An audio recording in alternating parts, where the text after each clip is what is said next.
Hey,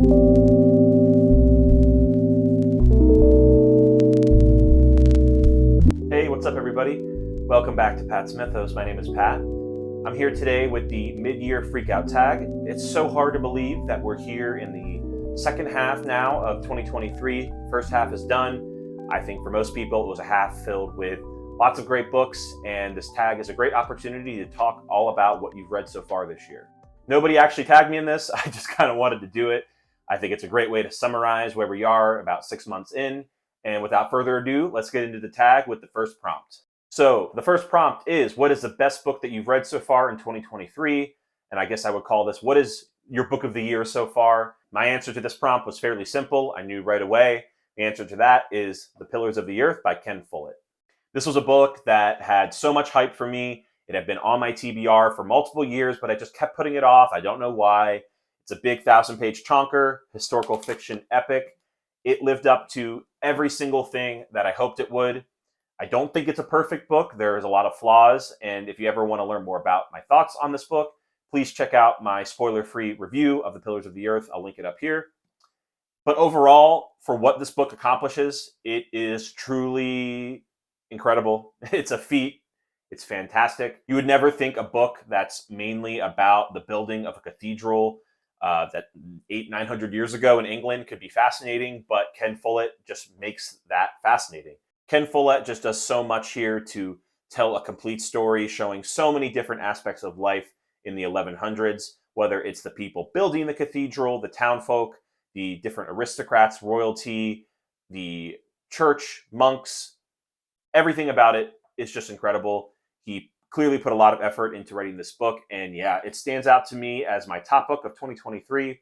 It will be very interesting to see if it can be topped in the second half of the year. And now for the second prompt in the tag, what is the best sequel that you've read in 2023? This was another simple answer for me, and that would be Memories of Ice by Steven Erikson. There were times where I thought this might go in the first prompt. This could have been my book of the year. It was very close. It's Pillars of the Earth and Memories of Ice to me are so close, but Pillars of the Earth just has a slight edge. However, Memories of Ice is the third book, and it's a sequel in the Malazan Book of the Fallen. This book was just incredible. It was everything I hoped it would be and more. After all the hype you hear about from Malazan fans as one of the best books in the series, I can easily say that this was a 5-star read, incredible, and just totally built as a sequel, totally built on the first two books in just an amazing way while adding a ton of new things and made its own fresh, incredible experience, unlike the first two.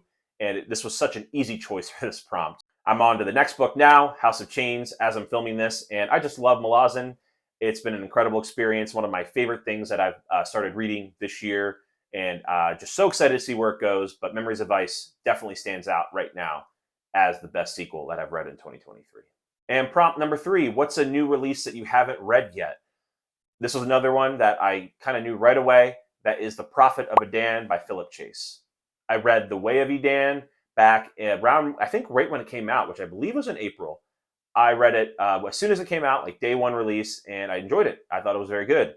And I kind of forgot that the second book is coming out, and now I'm trying to fix up my TBRs for the coming months to make sure I can squeeze it in, and then also be expecting the third book to come out in the next months after that, which is very exciting as well. And prompt number 4 for this tag is the most anticipated release in the second half of the year. I couldn't really think of one off the top of my head. I don't have, there's no Stormlight books, there's no First Law books coming out. I don't really care too much about the Stephen King book that's coming out. So I'll give an answer that will please a lot of my other booktube friends and bookish friends that I have, and that is Lightbringer by Pierce Brown. I'm not a howler so much. I read the first trilogy of Red Rising, and I liked it, but I've never continued on with the second series. I probably will eventually, but as of now, I'm not going to be doing Iron Gold, Dark Age, or Lightbringer. Probably not this year, maybe next year. But for those people that are very excited, I'm happy to say it is definitely the most anticipated book that I'm aware of coming out in the second half of this year. People are so excited for it, and I hope it lands very well for everyone who's excited. And yeah, even though I'm not reading it, I'm happy to share in the joy that all the other readers will have once they do get a chance to read it. And number 5 for this prompt is, what was your biggest disappointment of the year? And this one was a little bit harder because to me, a disappointment isn't necessarily a bad book or a book you rated lowly. you expect it to be higher than it was or different than it was, and it just didn't quite land the way you thought it would. And my answer for this is going to be The Invisible Life of Addie LaRue by V.E. Schwab. I did give this book 4 stars and I enjoyed it overall. It just was so different than what I was expecting. It was completely different. I thought it would lean more into the historical fiction. And so I wouldn't call it a super negative disappointment. It was more, my expectations were completely shot by what I actually ended up getting. But what I ended up getting was pretty good. So I wouldn't say I was totally disappointed. I had to pick one book for this prompt, and this is a victim of it. Even though I enjoyed it, yeah, probably my biggest disappointment, just based on what I was expecting versus what I got. Number 6, biggest surprise. My answer for this might shock some people because I know a lot of people do not like this book. That's Dragon Keeper by Robin Hobb. I really had low expectation for this book and the start of the Rainwild Chronicles within the realm of the Elderlings. And I was really shocked that I kind of enjoyed it quite a bit. I gave it 4.5 stars. Definitely not on the same level as most of Realm of the Elderlings. The character work and the kind of cast of characters, just they're probably not going to reach those heights. But story being told, I still really enjoyed. I love the world of the Realm of the Elderlings, whether it's Rainwild or Bingtown that's shown here. I really loved it. So yeah, I was shocked that I liked it so much, and I hope that the next 3 books in that Rainwild Chronicles will be just as good. And prompt number 7 is, what is your favorite new author? My answer for this one is going to be Anya Alborn. I read Brother by her early this year, and I loved it. I'm really excited to see what she has in store as a untapped horror author for me. She's got a huge backlog of books, seems to be pretty well loved, and her books seem to range from a lot of different themes and ideas and explore a lot of different types of horror. So hoping to maybe get another book or 2 of hers in later this year. I think the next one on my radar is Seed by her, but Brother was awesome. It was really good. Maybe a little bit more on like the horror thriller side than a true horror book, but it was definitely a disturbing, kind of gross, nasty read and very good. Definitely check out Anya Alborn if you need more horror that isn't just Stephen King. I thought she was awesome, and she's definitely my favorite new author that I found here in 2023. Prompt number 8, newest fictional crush. Fortunately, I thought about this one. I just don't get book crushes. I don't know what to say about that. I just don't have one. So anyways, move on to number 9. And the next one is newest favorite character. This one took me some time to think about. I wasn't really sure at first if I had any truly standout characters that were really going to take this spot. And the choice I have might surprise some people. My choice for the newest favorite character is Lewis Creed from Pet Sematary by Stephen King. Lewis Creed is a protagonist in Pet Sematary, and I think he is Stephen King's finest protagonist that he's ever written, outside of maybe Roland or some of the characters in Dark Tower. In a lot of his horror books, some of his protagonists can kind of just be there and stand in while a scary story happens around them. While in Pet Sematary, it just felt so linked to who Lewis Creed was as a person, and his link to his family felt so real and visceral that he just felt like a good character to me that Stephen King sometimes isn't able to put in the place of a protagonist in his horror stories. I still think about Pet Sematary a lot and all that Lewis Creed goes through and all he does in this book. And so, yeah, he was the natural choice for me for my newest favorite character. Fortunately, I don't think I'll ever see him in any other books. He's not really like a series character you get to know, but for his time in Pet Sematary, he was definitely awesome. Number 10, a book that made you cry. So I don't think I've ever truly cried at a book. I rarely even really cry at movies or TV, but the book that probably gave me the most like emotional hit that I've read this year was The Poisonwood Bible by Barbara Kingsolver.